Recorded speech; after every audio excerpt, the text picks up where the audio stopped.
नमस्कार, news one India देख रहे हैं आप। मैं हूं आपके साथ कोमल गंगवार। बुलेटिन की शुरुआत करेंगे बड़ी खबर के साथ। लखनऊ से खबर। हिंदी पत्रकारिता दिवस पर सीएम योगी का बड़ा ऐलान। बता दें, कोरोना से जान गंवाने वाले पत्रकारों के साथ खड़े हुए हैं सीएम योगी आदित्यनाथ। दिवंगत पत्रकारों के परिवारों के लिए जारी की 10 लाख की आर्थिक सहायता। सीएम के निर्देश पर सूचना विभाग ने दिवंगत पत्रकारों का ब्यौरा भी जुटा लिया है। तो आज पत्रकारिता दिवस के उपलक्ष्य में सीएम योगी का ये बड़ा ऐलान सामने आया। हिंदी पत्रकारिता दिवस पर सीएम योगी ने ये बड़ा फैसला लिया है। 10 लाख की आर्थिक सहायता जारी की गई है दिवंगत पत्रकारों के परिवारों के लिए। तो ये एक अहम फैसला है। सीएम के निर्देशों पर सूचना विभाग ने दिवंगत पत्रकारों का ब्यौरा भी जुटा लिया था। बता दें, कई ऐसे पत्रकार जो इस कोरोना काल में संक्रमित होकर जिनकी मौत हो चुकी है, और अब पत्रकारों के साथ सीएम योगी आदित्यनाथ खड़े हुए हैं। कोरोना से जान गंवाने वाले पत्रकारों के परिवारों के लिए ये बड़ा ऐलान है।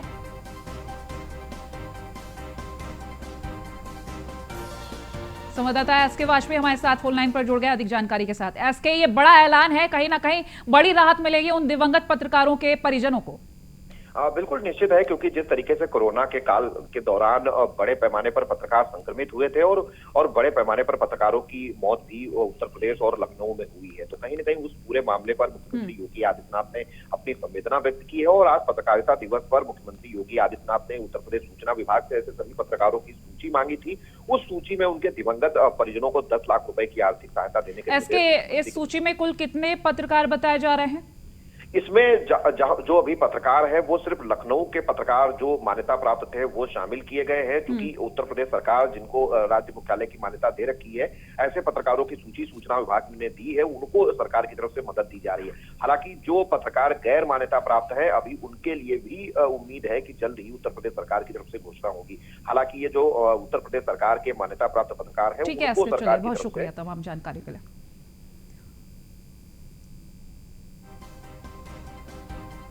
और अब आपको सीधा लिए चलते पीएम मोदी के मन की बात रेडियो कार्यक्रम में। जब सेकंड वेव आई, अचानक से ऑक्सीजन की मांग कई गुना बढ़ गई, तो बहुत बड़ा चैलेंज था। मेडिकल ऑक्सीजन का देश के दूर सुदूर हिस्सों तक पहुंचाना अपने आप में बड़ी चुनौती थी। ऑक्सीजन टैंकर ज्यादा तेज चले, छोटी सी भी भूल हो तो उसमें बहुत बड़े विस्फोट का खतरा होता है। इंडस्ट्रियल ऑक्सीजन का उत्पादन करने वाले काफी प्लांट देश के पूर्वी हिस्सों में हैं। वहां से दूसरे राज्यों में ऑक्सीजन पहुंचाने के लिए भी कई दिन का समय लगता है। देश के सामने आई इस चुनौती में देश की मदद की क्रायोजेनिक टैंकर चलाने वाले ड्राइवर्स ने, ऑक्सीजन एक्सप्रेस ने, एयरफोर्स के पायलट्स ने, ऐसे अनेकों लोगों ने युद्ध स्तर पर काम करके हजारों लाखों लोगों का जीवन बचाया। आज मन की बात में हमारे साथ ऐसे ही एक साथी जुड़ रहे हैं, यूपी के जौनपुर के रहने वाले श्रीमान दिनेश उपाध्याय जी। दिनेश जी नमस्कार। सर जी प्रणाम। सबसे पहले तो मैं चाहूंगा कि आप जरा अपने बारे में हमें जरूर बताइए। सर, हमारा नाम दिनेश बाबुलनाथ उपाध्याय है। मैं गांव हसनपुर, पोस्ट जमुआ, जिला जौनपुर का निवासी हूं सर। उत्तर प्रदेश से हैं? हाँ सर जी। और सर हमारा एक लड़का है, 2 लड़की और औरत और माँ बाप। और आप क्या करते हैं? सर मैं ऑक्सीजन का टैंकर चलाता हूं सर, लिक्विड ऑक्सीजन का। बच्चों की पढ़ाई ठीक से हो रही है? हाँ सर, बच्चों की पढ़ाई हो रही है, लड़कियां भी पढ़ रही हैं दोनों, और मेरा लड़का भी पढ़ रहा है सर। ये ऑनलाइन पढ़ाई भी ठीक से चलती है उनकी? हाँ सर, अच्छे ढंग से कर रहे हैं। अभी बच्चियां हमारी पढ़ रही हैं, ऑनलाइन में ही पढ़ रही हैं सर। सर 15 से 17 साल हो गया सर मैं ऑक्सीजन का टैंकर चलाता हूं सर। अच्छा, आप ये 15-17 साल से सिर्फ ऑक्सीजन लेके जाते हैं, तो सिर्फ ट्रक ड्राइवर नहीं है आप, एक प्रकार से लाखों का जीवन बचाने में लगे हैं। सर हमारा काम ही ऐसा है सर ऑक्सीजन टैंकर का, कि हमारी जो कंपनी है आइनॉक्स कंपनी, वो भी हमारा लोग का बहुत ख्याल करती है, और हम लोग कहीं भी जाके ऑक्सीजन खाली करते हैं तो हमें बहुत खुशी मिलती है सर। लेकिन अभी कोरोना के समय में आपकी जिम्मेदारी बहुत बढ़ गई है। हाँ सर, बहुत बढ़ गई है। जब आप अपने ट्रक की ड्राइविंग सीट पर होते हैं तो आपके मन में क्या भाव होता है? पहले की तुलना में क्या अलग अनुभव? काफी दबाव भी रहता होगा, मानसिक तनाव रहता होगा, परिवार की चिंता, कोरोना का माहौल, लोगों की तरफ से दबाव, मांगे, क्या कुछ होता होगा? सर हमें कोई चिंता नहीं होता, हमें खाली यही होता है कि मैं अपना जो कर्तव्य कर रहा हूँ सर जी, वो हम टाइम पे लेके अगर हमारे ऑक्सीजन से किसी को अगर जीवन मिलता है तो ये हमारे लिए बहुत गौरव की बात है। बहुत उत्तम तरीके से आप अपनी भावना व्यक्त कर रहे हो। अच्छा ये बताइए, आज जब इस महामारी के समय लोग आपके काम के महत्व को देख रहे हैं, जो शायद पहले इतना नहीं समझा होगा, अब समझ रहे हैं, तो क्या आपके और आपके काम के प्रति उनके नजरिए में परिवर्तन आया है? हाँ सर जी, अभी पहले हम ऑक्सीजन के ड्राइवर कहीं भी जाम में इधर उधर फंसे रहते थे, लेकिन आज के डेट में प्रशासन ने भी हमारा लोग का बहुत हेल्प किया और जहां भी हम जाते हैं हम भी हमारे अंदर से एक जिज्ञासा आती है, हम कितने जल्दी पहुंच के लोगों की जान बचाएं सर। चाहे खाना मिले चाहे न मिले, कुछ भी दिक्कत हो, लेकिन हम हॉस्पिटल पहुंचते हैं जब टैंकर लेके और देखते हैं कि हॉस्पिटल वाले हम लोग को वी का इशारा करते हैं, उनके फैमिली लोग जिसके घर वाले एडमिट होते हैं, अच्छा, विक्ट्री का भी बताते हैं? हाँ सर वी बताते हैं, कोई अंगूठा दिखाता है, हमको बहुत तसल्ली आती है हमारे जीवन में कि हमने कोई अच्छा काम जरूर किया है जो मुझे ऐसा सेवा करने का अवसर मिला है सर। सारी थकान उतर जाती होगी। हाँ सर, हाँ सर। तो घर आकर के बच्चों से बातें बताते हो आप सब? नहीं सर, बच्चे तो हमारे गांव में रहते हैं, हम तो यहाँ आइनॉक्स एयर प्रोडक्ट में मैं ड्राइवरी करता हूँ, 8-9 महीने के बाद तब घर जाता हूँ। तो कभी फोन पे बच्चों से बात करते होंगे तो? हाँ सर, बराबर होता है। तो उनके मन में रहता होगा, पिताजी जरा संभालिए ऐसे समय। सर जी वो लोग बोलते हैं पापा काम करो लेकिन अपने सेफ्टी से करो, और हम लोग सर सेफ्टी से काम करते हैं, हमारा मानगांव प्लांट भी है और आइनॉक्स बहुत हमारा लोग का हेल्प करता है। चलिए दिनेश जी, मुझे बहुत अच्छा लगा आपकी बातें सुन करके, और देश को भी लगेगा कि इस कोरोना की लड़ाई में कैसे कैसे किस प्रकार से लोग काम कर रहे हैं। आप 9-9 महीने तक अपने बच्चों को नहीं मिल रहे हैं, परिवार को नहीं मिल रहे हैं, सिर्फ लोगों की जान बच जाए। जब ये देश सुनेगा ना, देश को गर्व होगा कि लड़ाई हम जीतेंगे, क्योंकि दिनेश उपाध्याय जैसे लाखों लाखों ऐसे लोग हैं जो जी जान से जुटे हुए हैं। सर जी हम लोग कोरोना को किसी ना किसी दिन जरूर हराएंगे सर जी। चलिए दिनेश जी, आपकी ये भावना, यही तो देश की ताकत है। बहुत बहुत धन्यवाद दिनेश जी, और आपके बच्चों को मेरे आशीर्वाद कहिएगा। ठीक है प्रणाम। धन्यवाद। प्रणाम। धन्यवाद। साथियों, जैसा कि दिनेश जी बता रहे थे, वाकई जब एक टैंकर ड्राइवर ऑक्सीजन लेकर अस्पताल पहुंचते हैं तो ईश्वर के भेजे गए दूत ही लगते हैं। हम समझ सकते हैं कि ये काम कितनी जिम्मेदारी का होता है और इसमें कितना मानसिक दबाव भी होता है। साथियों, चुनौती के इसी समय में ऑक्सीजन के ट्रांसपोर्टेशन को आसान करने के लिए भारतीय रेल भी आगे आई है। ऑक्सीजन एक्सप्रेस, ऑक्सीजन रेल ने सड़क पर चलने वाले ऑक्सीजन टैंकर से कहीं ज्यादा तेजी से, कहीं ज्यादा मात्रा में ऑक्सीजन देश के कोने कोने में पहुंचाई। माताओं बहनों को ये सुनकर गर्व होगा कि एक ऑक्सीजन एक्सप्रेस तो पूरी तरह महिलाएं ही चला रही है। देश की हर नारी को इस बात का गर्व होगा। इतना ही नहीं, हर हिंदुस्तानी को गर्व होगा। मैंने ऑक्सीजन एक्सप्रेस की एक लोको पायलट शिरीषा गजनी जी को मन की बात में आमंत्रित किया है। शिरीषा जी नमस्ते।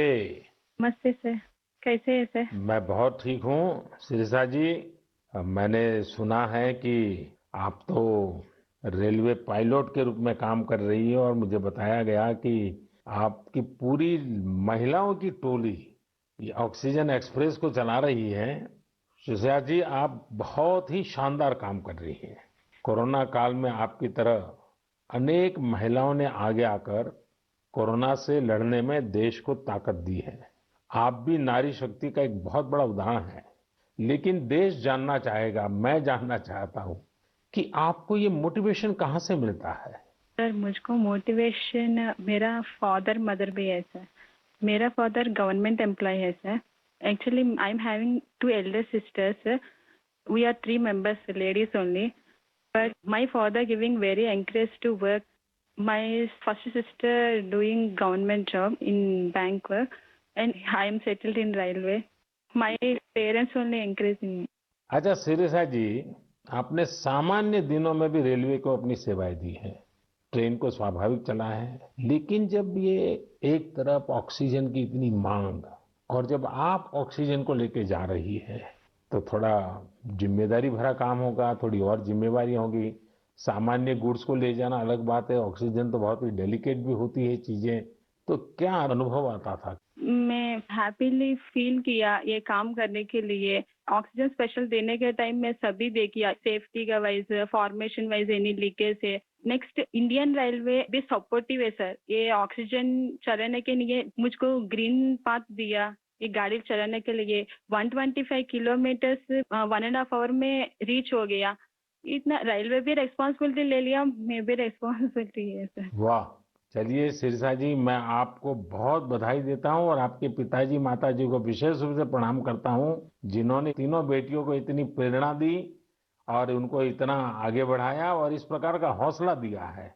और मैं समझता हूं ऐसे माँ बाप को भी प्रणाम और आप सभी बहनों को भी प्रणाम, जिन्होंने इस प्रकार से देश की सेवा भी की और जज्बा भी दिखाया है। बहुत बहुत धन्यवाद शिरसा जी। धन्यवाद सर, थैंक यू सर। आपका ब्लेसिंग चाहिए सर। बस परमात्मा का आशीर्वाद आप पर बना रहे, आपके माता पिता का आशीर्वाद बना रहे।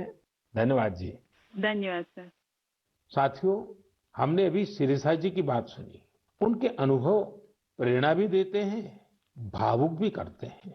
वास्तव में ये लड़ाई इतनी बड़ी है कि इसमें रेलवे की ही तरह हमारा देश जल, थल, नभ तीनों मार्गों से काम कर रहा है।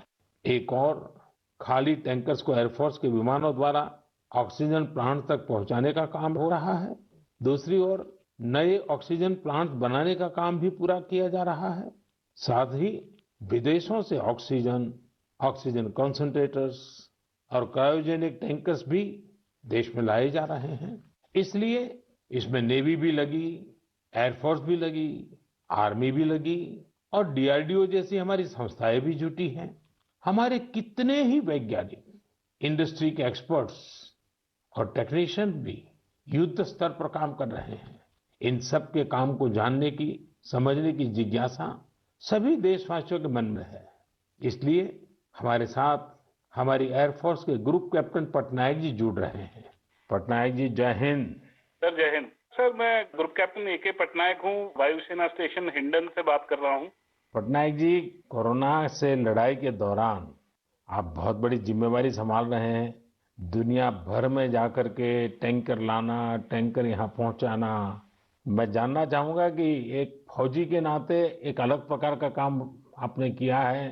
मरने मारने के लिए दौड़ना होता है, आज आप जिंदगी बचाने के लिए दौड़ रहे हैं। कैसा अनुभव हो रहा है? सर, इस संकट के समय में हमारे देशवासियों को मदद कर सकते हैं, ये हमारे लिए बहुत ही सौभाग्य का काम है सर। और ये जो भी हमें मिशंस मिले हैं, हम बखूबी से उसको निभा रहे हैं। हमारी ट्रेनिंग और सपोर्ट सर्विसेज जो हैं हमारी पूरी मदद कर रहे हैं।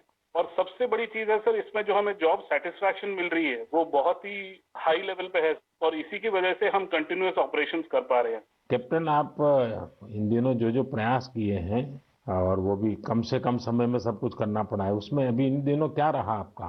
सर, पिछले 1 महीने से हम कंटिन्यूअसली ऑक्सीजन टैंकर्स और liquid oxygen containers domestic destination और इंटरनेशनल डेस्टिनेशन दोनों से उठा रहे हैं सर। करीब 1600 सॉर्टी से ज्यादा एयरफोर्स कर चुकी है और 3000 से ज्यादा घंटे हम उड़ चुके हैं। करीब 160 इंटरनेशनल मिशन कर चुके हैं, जिस वजह से हम हर जगह से ऑक्सीजन टैंकर्स जो पहले अगर डोमेस्टिक में 2 से 3 दिन लगते थे, हम उसको 2 से 3 घंटे में एक जगह से दूसरी जगह पहुंचा सकते हैं सर। और इंटरनेशनल मिशंस में भी with in 24 hours continuous round the clock operations करके पूरी एयरफोर्स इसमें लगी हुई है कि जितनी जल्दी हो सके हम जितने ज्यादा टैंकर ला सकें और देश की मदद कर सके सर। कैप्टन, आप तो मन की बात कार्यक्रम सुन रहे थे आप, जहां पीएम मोदी ने कहा कि दूसरी लहर में ज्यादा से ज्यादा जानें बचाई जा रही हैं और मेडिकल कर्मी अपनी बिना चिंता किए लोगों की सेवा कर रहे हैं। अलीगढ़ से खबर, शराब कांड में मौतों का आंकड़ा लगातार बढ़ता जा रहा है। जहरीली शराब से अब तक 58 लोगों की मौत हो चुकी है। अब क्यों आंकड़े दबाने में जुटे हैं डीएम?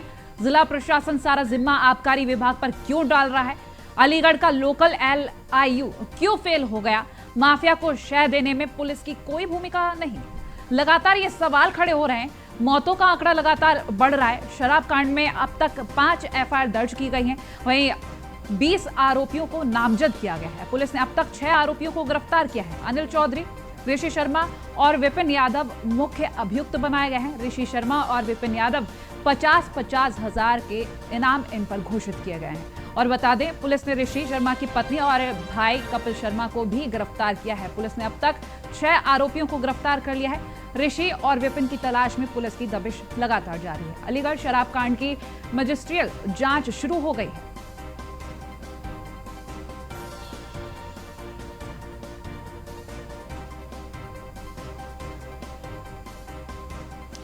और एसोसिएट एडिटर ब्रजेश श्रीवास्तव हमारे साथ लाइव जुड़ गए हैं अलीगढ़ मोर्चरी से।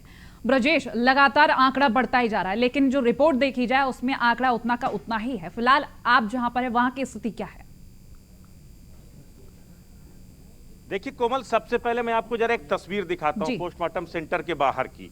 अब आप इस तस्वीर को देखिए। कैमरामैन से कहूंगा जरा पूरा विजुअल पैन करके एक बार दिखाएं। मोर्चरी, ये माफ कीजिएगा, ये पोस्टमार्टम सेंटर की बाहर की तस्वीर है। और यहां पर जो जमा ये पूरी भीड़ है, ये आपको ये बता देगी कि आखिर कितने शव यहां पर मौजूद है। सबसे बड़ी बात यह है कि प्रशासन के आंकड़ों की बात करें तो प्रशासन अभी भी महज 25 मौत स्वीकार कर रहा है, लेकिन हकीकत यह है कि अब तक 58 मौतें जो इस पोस्टमार्टम सेंटर में जो डेड बॉडी आ चुकी हैं वो 58 है उसका आंकड़ा। 58 डेड बॉडी आ चुकी है। वो बाकी अलग, गन शॉट अलग या दूसरी बीमारी से मरने वाले लोगों की तादाद बिल्कुल अलग है, वो आंकड़ा और बहुत ज्यादा है। लेकिन केवल 58 डेड बॉडी यहां पर शराब से, जहरीली शराब पीने से जो मौतें हुई हैं, जो परिजनों का दावा है। हम दावा नहीं कर रहे, पोस्टमार्टम रिपोर्ट क्या आती है वो प्रशासन बताए। हम तो सिर्फ इस बात की परिजनों से जो तस्दीक कर रहे हैं उसके आधार पर 58 शव यहां पर आ चुके हैं। आज सुबह से अब तक 500 यहां पर आ चुके हैं। तो लगातार जो मौतों का सिलसिला है वो जारी है। और सबसे बड़ी बात यह है कि यहां पर बहुत सारे लोग बताते हैं कि अभी रात में किसी ने शराब पिया, उसकी हालत खराब, क्योंकि बहुत सारे लोगों को जानकारी ही नहीं कि दरअसल हुआ क्या। उन्होंने शराब खरीदी और उसके बाद उन्होंने कल जाकर के अगर पिया तो उसकी हालत खराब हुई, उसके बाद सुबह उसकी डेथ हो गई। ऐसे ही 2 डेड बॉडी अभी पीछे एक टेम्पो में पड़ी हुई है। तो इस तरह के हालात इस अलीगढ़ में हैं। एक थाने से, लोधा थाने से ये पूरा मामला शुरू हुआ और अब अलीगढ़ के 6 थाने इससे अफेक्टेड हो चुके हैं। ये सबसे बड़ी बात। और केवल एक रूट के नहीं बल्कि अलग अलग रूट के थाने क्षेत्र के जो गांव हैं वो इस जहरीली शराब से अफेक्टेड हुए। इसका मतलब क्या कहता है? ये साफ तौर पर ये बताता है कि जहरीली शराब का ये जो पूरा नेक्सस था ये पूरे अलीगढ़ के अलग अलग इलाकों में फैला हुआ था। और सबसे बड़ी बात यह है कि इसका मास्टरमाइंड कोई एक बड़ा मास्टरमाइंड है जो ये नकली और जहरीली शराब को पूरे क्षेत्र में लगातार उसको जो है उसकी बिक्री करवा रहा था।